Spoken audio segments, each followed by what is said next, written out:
Humans have a tendency to adapt and change themselves according to the circumstances.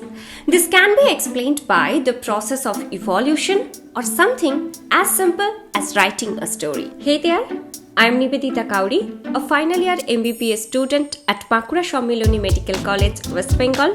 Welcome and welcome back to my channel. Let us begin with a very practical observation. Imagine two people are separately asked to write a story within 1 and 2 weeks.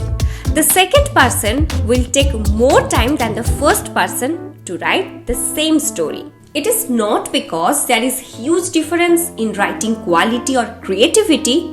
Instead, this is because of something known as the Parkinson's law. The law says that the more time you give yourself to complete a task, the more time it will actually take you to do it. If something has to be done tomorrow, it will be done tomorrow. If it must be done next week, it will be done next week. If for the same task you are given a year, then the task will take a whole year to get completed. Why does this happen? I think this is due to overestimation of one's power to complete the task in the 11th hour, or due to underestimation of time that leads to procrastination. And also, when we have more than enough time, we start paying attention to unnecessary things for the sake of perfection. Not only that, we start spending time on thinking more than doing. So, what do we learn from the Parkinson's law is that work expands so as to fill the time available for its completion.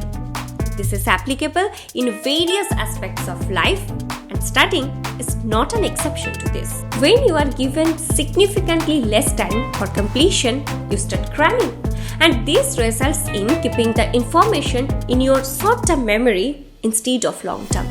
And if you give yourself too much time, you will find yourself slipping into procrastination. At this point of understanding, you must need a remedy for this psychological trap. One of the most effective ways is to break down the bigger task in small, manageable chunks.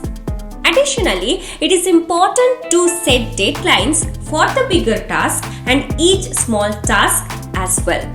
Try to stick to them and focus on your effort on one task at a time.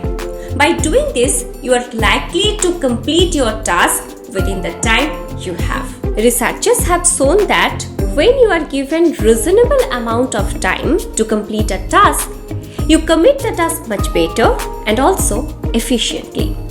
This can be depicted through the Parkinson's law chart as shown. That's all for today's video. I hope you found it useful. Thanks for watching.